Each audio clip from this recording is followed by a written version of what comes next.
हफ्ते को शुमाली वजीरिस्तान के इलाके मीर अली में दहशतगर्द हमले में 7 सिक्योरिटी एहलकार शहीद हुए, जिसमें लेफ्टिनेंट कर्नल काशिफ और कैप्टन अहमद बदर भी शामिल थे। इस हमले की जिम्मेदारी हाफिज गुल बहादुर ग्रुप ने कबूल की, जिसके बारे में सिक्योरिटी हुकाम का कहना है कि ये ग्रुप अफगानिस्तान के सरहदी इलाकों से ऑपरेट करता है। गुज़िश्ता साल दिसंबर में डेरा इस्माइल खान में सिक्योरिटी चेक पोस्ट पर हमले के बाद ये दूसरा बड़ा वाक़या है, जिसकी जिम्मेदारी कलदम तहरीक तालिबान पाकिस्तान के अलावा अफगानिस्तान से ही ऑपरेट करने वाले एक और दहशतगर्द तंजीम ने कबूल की है। इस वाक़े के बाद आज पाकिस्तान ने अफगानिस्तान के 2 सूबों में फ़िज़ाई ऑपरेशन किया है। पाकिस्तानी दफ्तर खारजा के बयान के मुताबिक आज अफगानिस्तान में होने वाले हमलों का मकसद हफ्ते को मीर अली वाक़े में मुलविस दहशतगर्दों को निशाना बनाना था, जबकि अफगानिस्तान में होने वाले फ़िज़ाई हमले के बाद पहले ही तर्जुमान अफगान हुकूमत ज़बीउल्लाह मुजाहिद ने इसकी तस्दीक करते हुए पाकिस्तान को संगीन नताइज की धमकी दी थी, जिसके बाद अफगान दफ्तर खारजा की जानिब से पाकिस्तान के सिफारत खाने के सरबराह को तलब करके एहतजाजी मरासला दिया गया। अफगान हुकूमत के तर्जुमान ज़बीउल्लाह मुजाहिद ने अपने सोशल मीडिया पैगाम में लिखा कि गुज़िश्ता रात 3 बजे के करीब पक्तिका और खोस्त सूबे में पाकिस्तानी जहाज़ों ने आम शहरियों के घरों को निशाना बनाया है, जिसके नतीजे में 6 अफराद मारे गए, जिनमें 3 खवातीन और 3 बच्चे शामिल थे और पक्तिका में एक घर भी तबाह हुआ। इमारात इस्लामी अफगानिस्तान इन हमलों की सख्ती से मजम्मत करती है और इस लापरवाही को अफगानिस्तान की सरहदी हदूद की खिलाफ वर्जी समझती है। इमारात इस्लामी अफगानिस्तान, जिसका दुनिया की बड़ी ताकतों के साथ आज़ादी की जंग का वसी तजर्बा है, वो किसी को भी अपनी सरजमीन पर हमला करने की इजाज़त नहीं देती। इमारात इस्लामी अफगानिस्तान किसी को भी अपनी सरजमीन इस्तेमाल करते हुए किसी और मुल्क की सिक्योरिटी को नुकसान पहुँचाने की इजाज़त नहीं देती। इस हवाले से पाकिस्तानी दफ्तर खारजा का भी बयान सामने आया है, जिसमें अफगानिस्तान में होने वाले इस टारगेटेड ऑपरेशन की तस्दीक करते हुए बताया गया है कि आज सुबह पाकिस्तान ने अफगानिस्तान के सरहदी इलाकों में दहशतगर्दों के खिलाफ इंटेलिजेंस बेस्ड ऑपरेशन किया। आज के ऑपरेशन का मरकजी टारगेट हाफिज गुल बहादुर से ताल्लुक रखने वाला दहशतगर्द था, जो कलदम तहरीक तालिबान पाकिस्तान के साथ मिलकर पाकिस्तान में होने वाले मुतादिद दहशतगर्द हमलों में मुलविस है, जिनमें सैकड़ों आम शहरी और सिक्योरिटी एहलकार शहीद हुए। हालिया हमला 16 मार्च 2024 को शुमाली वजीरिस्तान के इलाके मीर अली में हुआ, जिसमें 7 पाकिस्तानी फौजी शहीद हुए। पाकिस्तान गुज़िश्ता 2 सालों से बार बार उबूरी अफगान हुकूमत को अफगानिस्तान में कलदम तहरीक तालिबान पाकिस्तान समेत दीगर दहशतगर्द तंजीमों के हवाले से अपने संगीन खदशात के बारे में आगाह कर रहा है। ये दहशतगर्द पाकिस्तान की सिक्योरिटी के लिए शदीद खतरे का बाइस हैं और इन्होंने मुसलसल अफगानिस्तान की सरजमीन इस्तेमाल करते हुए पाकिस्तान में दहशतगर्द हमले किए हैं। दफ्तर खारजा के बयान के मुताबिक पाकिस्तान अफगानिस्तान की खुद मुख्तारी और इलाकाई सालमियत को इंतहाई अहमियत देता है, इसलिए पाकिस्तान ने दहशतगर्दी के खतरे से निपटने के लिए हमेशा बातचीत और ताउन को तरजीह दी है। हमने बारहा अफगान हुक्काम पर जोर दिया है कि वो इस बात को यकीनी बनाने के लिए ठोस और मौसर कार्रवाई करें ताकि अफगानिस्तान की सरजमीन पाकिस्तान के खिलाफ दहशतगर्दी के लिए इस्तेमाल ना हो सके। हमने अफगानिस्तान से कलदम TTP को महफूज पनागाहें देने से इनकार करने और उसकी क़यादत को पाकिस्तान के हवाले करने का भी मुतालबा किया है। दफ्तर खारजा के बयान के मुताबिक पाकिस्तान में अफगानिस्तान के लोगों के लिए बहुत एहतराम है, अलबत्ता अफगानिस्तान में इक़्तिदार में रहने वालों में से कुछ अनासिर सरगर्म तौर पर TTP की सरपरस्ती कर रहे हैं और उन्हें पाकिस्तान के खिलाफ प्रॉक्सी के तौर पर इस्तेमाल कर रहे हैं। एक ब्रदर मुल्क के खिलाफ इस तरह का रवैया जो अफगानिस्तान के अवाम के साथ हर अच्छे बुरे वक्त में खड़ा रहा है, वो उनकी तंग नजरी को जाहिर करता है। ये रवैया गुज़िश्ता कई दहाइयों में अफगानिस्तान के अवाम के लिए पाकिस्तान की तरफ से दी जाने वाली हिमायत को नजरअंदाज करता है। हम इक़्तिदार में मौजूद इन अनासिर पर जोर देते हैं कि वो मासूम पाकिस्तानियों का खून बहाने वाले खवारिज दहशतगर्दों का साथ देने की पॉलिसी पर नजरसानी करें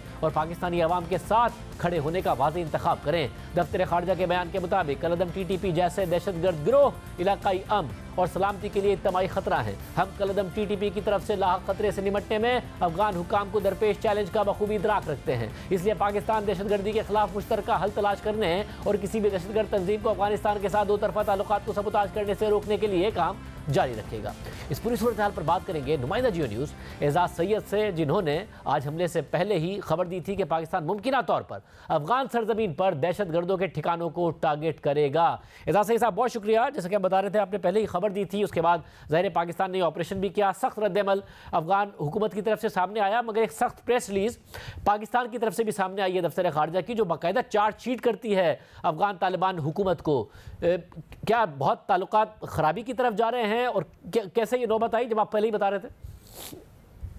बहुत शुक्रिया शाहजेब। ताल्लुकात तो बिल्कुल ख़राबी की तरफ जा रहे हैं, इसमें कोई शक नहीं है, क्योंकि पाकिस्तान की सरजमीन पर जब जब हमला होता है तो उसका कोई ना कोई हवाला, कोई ना कोई ताल्लुक, कोई ना कोई कनेक्शन जो है वो अफ़गानिस्तान से निकल आता है। और ये भी एक हकीकत है कि जो अफ़गानिस्तान में तालिबान की हुकूमत है, जिसके क़याम में पाकिस्तान ने बड़ी मदद की थी अफ़गान तालिबान की, वही हुकूमत उन अनासर को मुसलसल अम्ब्रेला दिए हुए है जो अनासर पाकिस्तान के ख़िलाफ़ काम कर रहे हैं लेकिन दोनों ममालिक के दरमियान एक टेंशन की सी कैफियत में अफगान हुकूमत ने भी कोशिश की कि पाकिस्तान और कालादम TTP और जो एफिलिएटेड ग्रुप्स हैं इनके दरमियान कोई अमन का सिलसिला हो पाए, लेकिन वो नहीं हो पाया। बहुत सारी उसकी वजूहत थी। ये जो इलेक्शंस हुए हैं 8 फरवरी 2024, इससे पहले अफगान जो हुकूमत है उसने एक कोशिश की थी, अटेम्प्ट ज़रूर की थी कि एक जो कालादम तहरीक तालिबान और उसके एफिलिएटेड ग्रुप्स हैं वो इस इलेक्शन प्रोसेस के दौरान पाकिस्तान में कोई बड़ी कार्रवाई ना करें, क्योंकि पाकिस्तान का जो डेमोक्रेटिक अमल है उससे मुतासर ना हो। आपको पता है कि 2007 में बेनज़ीर भुट्टो साहिबा एक इसी तरह की इंतखाबी रैली में वो शहीद हुई थी और वो बड़ा एक बुरा इम्पैक्ट पड़ा था। और उस वक्त तो अफगानिस्तान में तालिबान की हुकूमत नहीं थी, अब अफगानिस्तान में तालिबान की हुकूमत मौजूद थी। तो नतीजे के तौर पर TTP ने और एफिलिएटेड ग्रुप्स ने आप देखें कि बड़ी कार्रवाई नहीं की जो मेन लैंड्स हैं उनमें, लेकिन इसके बाद अब तबले जंग बजाने की कोशिश की गई 16 मार्च को जो वाक़या हुआ है। और इसके बाद अब सूरत हाल बड़ी वाज़ेह नज़र आ रही है कि पाकिस्तान दो चीज़ें कर रहा है। एक तो फौरी तौर पे रद्द-ए-अमल आपने देखा कि विदिन 24 आवर्स अफगानिस्तान के अंदर घुसकर कार्रवाई की गई है। और इस बात की कोई तवक्को नहीं है अब कि अफगान तालिबान हुकूमत जो तहरीक तालिबान पाकिस्तान है उसे रोकेगी। जो बड़ी तवक्कात हुआ करती थी कि जब अमेरिका जाएगा अफगान हुकूमत आएगी, जंजीरें तोड़ने की मिसालें, फिर तालिबान को यहाँ लाकर आबाद करने की बातें गुज़िश्ता हुकूमत में हुई, वो सब ख़त्म हो गया, वो सब फ्लॉप हो गया, वो अब उसकी कोई तवक्को नहीं है। शाहज़ेब भाई, जो पाकिस्तान की अफ़गान हुकूमत के ज़रिए जो ये अनासर हैं अस्करियत पसंद अनासर, उनके साथ इंगेजमेंट फॉर्मल और इनफॉर्मल तरीक़ों से रहती है,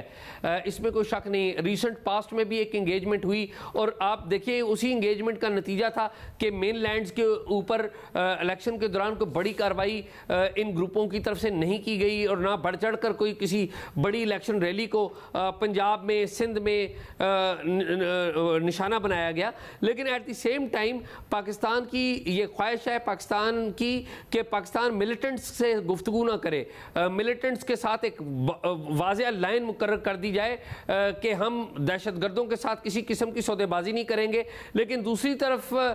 से कुछ ऐसी आवाज़ें हैं अफगानिस्तान के हवाले से मैं अगर बात करूं तो वहां पर भी दो सोचें पाई जाती हैं। एक सोच ये है कि जो डोमिनेंट सोच है कि जो TTP है या कालादम TTP और इसके जो एफिलिएटेड ग्रुप्स हैं उनको साथ लेकर चला जाए, क्योंकि वो वही जंग लड़ रहे हैं जो कि किसी ज़माने में वो खुद लड़ रहे थे अमेरिका के खिलाफ और इन लोगों ने, इन अनासर ने उनका साथ दिया है। लेकिन एक दूसरी भी सोच है जो कि अकलीती सोच है और वो ये है कि इन ग्रुपों को कंट्रोल किया जाए। अभी तक अफगान हुकूमत में वो सोच रखने वाले अनासर जो चाहते हैं कि TTP को कंट्रोल किया जाए और पाकिस्तान पर अटैक ना किया जाए, वो अकलियत में है, वो अक्सरियत में नहीं है।